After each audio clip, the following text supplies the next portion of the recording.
Sawubona Bhutimani. Igama ngu-Esethu Ngwadlamini Empangeni.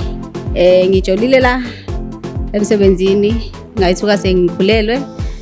Manje ubhuti asayingeni indaba yengane. Usithi ngiyikhiphe. Okungilethela na ukuthi ngitshele unkosikazi wakhe mayelana lesimo lesingehlele. Yo. Mfethu, lingihethile security. Bengilithanda ngalendlela. Kodwa manje moya wami usuyaphela. Lingilimazile angifuni uqamanga. Lingihethile. Sengiyabonga manje ngalo. Senze ngayintshontsha inamba efonini yakhe. Yakhe umakoti wakhe ngoba ngifuna ukumtshela ngalento. Sigcine sesithandana noKhumalo kodwa akangitshelanga ukuthi unomakoti ekhaya. Lokho ngikuthole emva kokuba mina sengiyithola ukuthi ngiyithwele ingane yakhe. Hawu, uKhumalo ngihlezi mina ngithi emsebenzini nalo uKhumalo uyangicebela.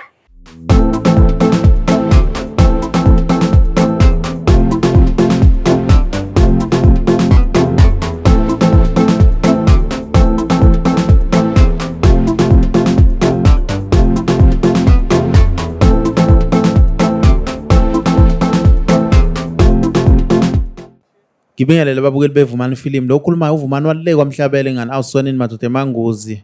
Kwakhubalo nibiwe egcekeni. Angikho ke kodwa lapho njengamanje sinosisi la osivakashele engaqala ukuza usebenza as security. So uyithole nje yenze overtime emsebenzini. Ngizothi kumnika ayichaze asho ukuthi usukaphi ungwakabani uze ngani namhlanje yini afuna ukuthi simsize ngayo.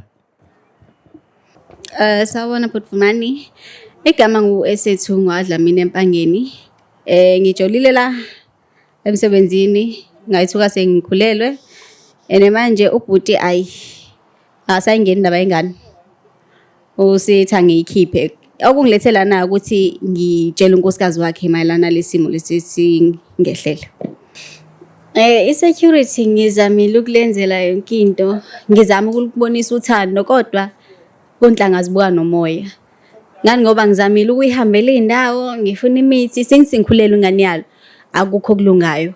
Njengoba nje sengize ngemphoqa ezintweni eziningi. Ingoba akafuni lutho ohlanganisele nengane, akafuni lutho, uyanqaba lokugcina. So angikwazi ukufihla into enjena. Since kwenzekile kumele alivume icala lakho ukuthi kwenzekile. Amukele isimo sakhe. Yo. Mfethu, lingihethile security. Bengilithanda ngalendlela. Kodwa manje moya wami usuyaphela. Lingilimazile angifuni uqamanga. Lingihethile. Sengiyabonga manje ngalo. Bhutimani, njengoba ngangaba khona eqaleni saphetha ngokuthi ubhuti lo wakaKhumalo aphethe ukuthi ufisa sikhulume ngodaba ngaba nalo. Akubanga njalo ke bhuti. Emva kokuba ebuyile emakhaya, umuntu osengishintshele. Njalo mayifika emsebenzini, umuntu ovesana afuna ukulala nami njalo. Angisazi ukuthi khona kuphe kumele ngikwenze manje. Eneke nanokuthi ubhuti usevele wathi angikhiphe isisu njengoba nazi ukuthi mina ngikhulelwe ingane yakhe. Usevele wangicela ukuthi angikhiphe isisu ukuze lokho kungakwazi ukuthi kufikelele enkosikazi wakhe since engafuni ukuthi kwazi unkosikazi wakhe. Okay, angisena inkinga ke nalokho. Mina ngikuzele ukuthi ngigcine ngikwazi ukuthi unkosikazi wakhe ngikhulume naye, ngimazise lokho. Manje ngangisiza nje ngalokho ukuthi mina ngikwazi ukuthi ngikhulume naye unkosikazi wakhe. Akwazi lokho, azi ukuthi kunomuntu omithele indoda yakhe. Kodwa indoda yakhe ayifuni ukuthi aziwe lo. Okusho ukuthi ngendlela enza ngayo yena ufuna ukuthi mina lengane ngigcine sengiyilahla. Ofisha ingane ayinaqala ke. Icala likuyena. Angazi khona kuphe ngizokwenza. Babukeli masikhumbula kahle usisi ubusebenza as security sisangiza. Yebo bhuti. Nisebenza ebusuku nalomunye ubhuti nawe nikata kanye ningama security nobabili. Kunjalo nje bhuti. Kwathi sekugcina kwenzeka ngendlela ekwakwenzeka ngayo nagcine senilala nasenithandana ne? Sasithandana nje phela nje. Ukuze emakhaya vele ngize ngithola udaba lokuthi yena unomfazi ingoba vele ube sengibalekela ngendlela ekwenzeka ngayo. Yebo kona ukuthandana bese sithandana. Ngawuthi mina ngigcinele sengithini sengihlukana nalo bekade ngilobolile ukuze ngikhethe yena. Kodwa ke lokho akakufezanga ke. Ngiyakhumbula mangikuzwa sisiwami wathi usecele even i-transfer ubhuti lapha emsebenzini. Ngabe wagcina ithola i-transfer? Akaze ayithole bamnqabelile. Angazi ke isizathu ukuthi sona siphi sokuthi agcine senqatshelwe. Manje ngikuzwa uthi uma efika emsebenzini umuntu officer futhi aphinde afuna ukulala nawe wenze njani wena mhlawumbe uyalala naye ngoba vele unama feelings wakhe angisekuqaleni vele wawufuna ukuthi athathe wena wathi unonkosikazi yena useyilobole wenze njani wena uyavuma ukuthi mhlawumbe niyenze lento? Ngizochaza kanjani bhuti? Yeah, bengivume ekuqaleni kodwa manje sengiyabona ukuthi ngithatheka kancane ngenze wesilima kukho konke. Mangizoqhubeka ngimvumele alale nami ukusho ukuthi mina omosha impilo yami. Since yena nomfazi emakhaya kwazi ukungitshela lokho, mina kukho ke kuzokwenzeka phela kumina ngendlela enza ngayo yini. Sisiwami ngoba uthi niyalala emsebenzini ngama security ngifuna ukwazi ukubeka umbukeli lapha ekhaya nami ngibe clear. Mani yenza lento isuke niyenze laphi niyenzele office noma mhlawumbe eguardroom noma officeini thizeni? Bhuti wami njengoba sisuke sigadile ebusuku kusuke kungekho umuntu osibonayo. So kuyenzeka mhlawumbe uthola ukuthi lapho sihleli khona ezokwenzeka leyo nto. Khathalise ngoba vele sisuke sisobabili emsebenzini. Injalo nje. Akekho inspector akahlupha kufika azonichecka mhlawumbe? Uyafika ngalezo ikhathi nakhona ke uqala sazise eqala ukuthi okay ngizofika ngosuku olukuthi ngesikhathi sokuthi. Bese ke nathi ke siba awena ukuthi hayi uzofika. Sisiwami. Manje ubhuti umuntu unabo abantwana nalomuntu asandana naye manje ngoba ngiyakhumbula wayethi yena umuntu onomuntu and futhi wayeqeda kulobola. Uke wakubeka mhlawumbe esithombeni nike naxoxa manifika nixoxa mhlawumbe nibekanephi noma begcina ngokuncenga agcina sekusoftha afuna ukugcobhoza ushukela? Ayikho into ekhulunyiwe bhuti Vumani kutshele. Yazi uzothuka. Ubuye emakhaya umuntu onothando loluyisimanga. Kodwa kuthe makuhamba isikhathi ngabona ukuthi cha lo muntu uyangimakethe ungenza isilima kahle kahle. Hayi ngoba ebefuna ukukhuluma kodwa ubefuna mina ngivale leya nkulumo leya yokuthi ngifuna kube yimina okhona. Ahlukane nomfazi wakhe. Uvala lokho nje akafuni ukuzwa futhi. Manje uqale kanjani mhlambe muthi ufuna nikhuluma uqale kanjani mhlambe eqale wakushaya ngehagi noma mhlambe waqale wakhulumela phansi wathi hey mama manje phela umuhle noma mhlambe uvele uwenze njani? Bhuti Vumani ngizothini? Wafike umuntu ojwayelekile wangihaga wacaca ukuthi hayi phela kumuntu ngiyamazi akukho engizokunqabela. Hayi ngazama ukuthi hayi ngimzibe ngalondlela engimziba ngayo ngamphusha hayi amezwe ayavuka yasho ukuthi hayi phela ngimjwayele lo muntu ngiyamazi. Hayi waqhubeka wangibrush ithanga hayi ke wagcina sekufika lapho ke. Ngiyakhumbula ukuthi unomuntu ohlala naye ekhaya umuntu othandana naye owesilisa akakaze mhlambe athole ugcine senze njani ngoba ngiyakhumbula uthi awusazizwa nje kahle awusamfuni yabo nje sekuyi-turn off ugcine wenze njani? But Vumani wagcina ibona lento ngoba ngayenza ngingazange ngimtshele. Kwagcina sekuba yinkinga enkulu nangona kwazama ukuthi kuhlaliwe phansi kukhulunywe ngayo. Kwagcina ke ukuthi hayi kuzolinda isombululo sayo njengoba mina vele ngimithela umuntu wangaphandle. So lento isadinga ukuthi vele kuhlalwe phansi imindeni ixoxiswana ukuthi izogcina yenzeke kanjani. Njengamanje uhlala naye indoda yakho le ndala le lo ichithele nesecurity noma mhlambe uhlala phi njengamanje?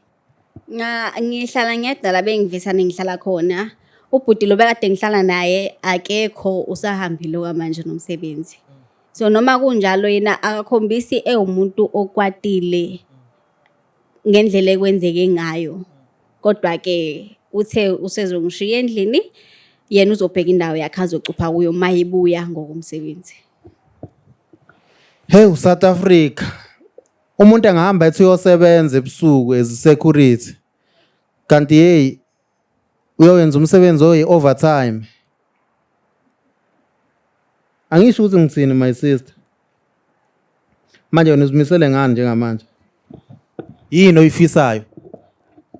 But Vumani, okwamanje kumele ngicabange kabili okomfazi osekhulile. Kumele ngihluze umqondo njengoba ngiyithwele okunye lokho kumele ngicabangele angikwazi ukukhipha ingane ngiyilahle. Naye iyakudinga ukuphila njengoba seyikwazile ukuba khona. Kumele ngicabange kabili. Impilo yami, impilo yengane. Okunye ke sekuzolandela ngemuva. Ngiyikhiphe but Vumani ingane. Ngizoyigcina ngizoyikhulisa. Inalungelo lokukhula nayo ingane yami. Angikwazi ukuthi ngingezwe ngaye ukuthi angenzeni. Yebo nayo nalungelo lokungitshela ngengane kodwa since ekhombisile ukuthi ingane akanendaba nayo. Angeke ngikwazi ukumvumela ukuthi abe khona eduze nengane yami. Ngizoyivikela ngakho konke. Ngenze sure ukuthi akayibona ngafikeleli kuyona njengoba ekwazi ukungitshela ukuthi angiyikhiphe. Yisiphi isizathu senza ukuthi njengamanje ufune ukutshela unkosikazi kaKhumalo lo isecurity othandana nawe umithela ingane ukuthi njengamanje ukhulelwe isiphi isizathu onaso sikwenza ukuthi utshele umfazi wakhe lo wathi umlobolile ngokusho kwakhe? Isizathu senza ukuthi ngifuna ukumtshela unkosikazi wakhe azi ukuthi indoda yakhe inengane. Ingoba ekugcineni angifuni akhala ukuthi kwenzeka lokhu yena wangatshela wakhitshelwa ngaphandle mhlambe. Nakho lokho mangimtshela kuzongibuyisela umqondo njengomuntu wesifazane ukuthi njengoba ekhona emagcekeni akaKhumalo naye khona okungaphinde kwenzeke futhi njengoba yena ekhona. Angatshelwa futhi agcine ngokuthola kanje einkundleni zokuxhumana. So mina njengoba ngifuna ukumtshela ingoba ngifuna ukumnika omunye umqondo njengomuntu wesifazane ukuthi njengoba evumile ukuthi agcine ebakhona emagcekeni akaKhumalo kuningi okungase kwenzeke angakwazi. Ilokho nje. Bengithi uzothi awufuna ukuthi ingane ifihleke. Nayo vele ngeke izifihleke ngoba ukumtshela kwami uzobe sekazi vele ukuthi naye usenengane. Angeke ngimnqabele ukuthi athi ingane yakhe yebo umama kuyona since egane ubaba wakhe. Angeke ngimnqabele. Nani ngalisebenzisi ijazi? Okokuqala ngizothini walisebenzisa kodwa waya ngokuthi hayi cha akalifuni. Umbuzo wami waba wodwa ukuthi njengoba uthi awulifuni kuzokwenzakala nekugcineni ngoba phela kungase kwenzeke kuvele lokho sokukhona. Wathi akanankinga nakho kuyangixaka manje ngoba useyakubalekela. Babukele. Kunzima kuyasinda. South Africa konke okwenzayo lapha emsebenzini ungayithola kukufaka enkingeni noma kuvela la eSouth Africa eMzansi. Manje awusho seswami uke wazama ukukhuluma naye lo uKhumalo angazi noma ngithuka umuntu ngombulazi ukuthi atshele kumama ke at least ukuthi khona osekukhona la esisweni sakho okuhleli okwenzeka iphutha nalala then wamitha. Kade ngizama but Vumani kade sengize ngikhathele manje ngihlulekile kade emkhothamela lutho. Kodwa ke ngize ngacela ukuthi hayi angingabi ngami ke asifanele senzele ingane. Wathi hayi uyanqaba lokho kokugcina. Into engilithela vele nenamba senginayo sengikwazile ukuyintshontsha ngoba phela akafuni lento ukuthi yaziwe. Sengize ngayintshontsha ke inamba efonini yakhe yakhe umakoti wakhe ngoba ngifuna ukumtshela ngalento.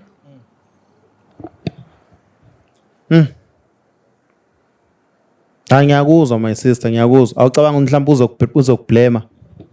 Noma ngangiblame futhi kodwa iqiniso uzobelazile. Nangondoda yakhe ikwazile ukumfihla leyazi yagcina ngokuthi ikhiphe isinqumo sokuthi angikhiphe ingane. Uzobe selazi iqiniso yena. Kuyoba yena ukuthi lonto uyithatha kanjani. Mabe ungikhuphlela umoya anginindaba anginamsebenzi. Mina ngizobe sengenzela ingane ke manje.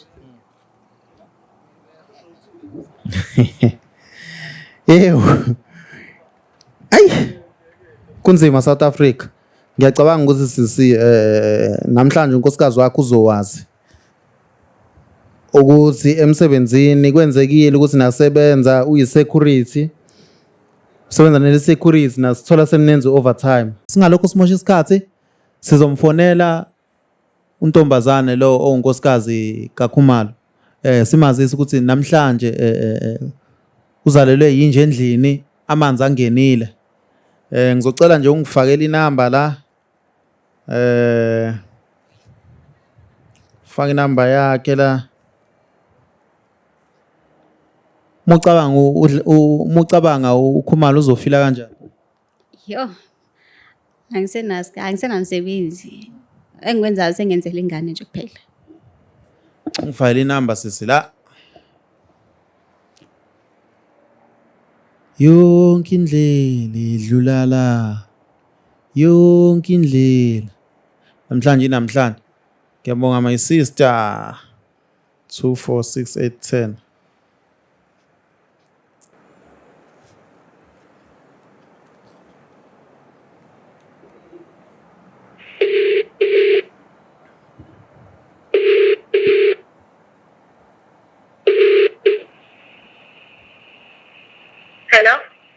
Hello my sister, uyaphila? Ngiyaphila njani? Siyaphila siswami, siyaphila. Ngabe ngikhuluma nomka Khumalo? Yebo, ukhuluma nani? Yebo sisi. Lana sinosisi la usivakashele othi kuningi sekwenzekile noKhumalo ivumani film le njengamanje ngizocela ukumdlulisela nje ifoni umuzwa usisi ukuthi ufuna ukuthini kuwena. Okay. Ya, uzokutshela konke osekwenzekile emsebenzini. Mhlawumbe uKhumalo uyamhlukumeza ngazi. Amen. Alright. Sawubona sisi. Unjani? Ngiyaphila mama unjani? Ngiyaphila. Ukhuluma no-S2 ngwaDlamini eMpangeni. Ngisebenza naye uKhumalo. Ngangokuthi ke khona okwenzekile angazi kuzokuphatha kanjani dadewethu kodwa kuyisinqumo sokuthi ngicine ngikutshelile. Kwenzekile uKhumalo sagcina sesithandana ngendlela engingayazi ukwenzela indaba ibe short. Sigcine sesithandana noKhumalo kodwa akangitshelanga ukuthi unomakoti ekhaya. Lokho ngikuthole emva kokuba mina sengiyithola ukuthi ngiyithwele ingane yakhe. Ingakho sengize ngagcina sengikwazi ukuthi ngithole leli thuba ngikwazi ukukufonela ngikhulumisane nawe. Hawu, uKhumalo ngihlezi mina ngithi emsebenzini ngaloKhumalo uyongisebela. Kunjalo sisi ngangokuthi nami ngethukile ukuthi kanti enza lemikhuba unonkosikazi emumva. Hawu, lo muntu ngithanda kufika nalapho nje seyangisebela. Ngithanda kungilobola nje. Ngiyaxolisa dadewethu ukunika le indaba kodwa nami angisenzeli mina vele sengitholile ukuthi akasenendaba nami. Ngangokuthi usekwazile unginike isinqumo sokuthi angikhiphe ingane. Lokho ke angikwenzile ngangokuba ingane ayinacala ngikwazile ukuyigcina ngase ngikwazi ukuthi ngithole inamba yakho ukuze ngikhulume nawe. Hawu wazangiphoqa uKhumalo, Khumalo. Ngiyaxolisa mama. Hayi, inkinga ingane phela ngeke ungayilahla ingane sobona ukuthi kwenziwa kanjani ngengane. Ngiyabonga dadewethu amazwi akho bengingakulindele lokho since indoda yakhe ikwazile ukukushithela eyangakwazi ukukutshela iqiniso. Hayi kulungile. Ngiyabonga mama. Sharp. Siyabonga sisi, siyabonga ube strong. Hayi siyabonga. Basekhona abantu besifazana abaphilayo la emhlabeni abanozwelo. Kodwa wami ngiyethuka bengakulindele bengitshela ukuthi uzongixakazisa ngalendlela bengingalindele namhlanje ngithola ukukhululeka emoyeni wami mhlambe nengane yami izosho ifike ezandleni eziright ezifudumele ezinothando izokwazi ukuthi ikhule ngendlela eright engekho babwayo ongikwenzelwe ulosisi ngiyabonga kakhulu. Babukele akukho okungaveli. Siyanithanda kakhulu ngothando likaNkulunkulu konke enikwenzayo ningakutshela abantu kungakalungi. Niqaphele futhi ukuthi nenzani ngasikhathi sini lokho enikwenzayo kubala emazini abanye abantu. Amen.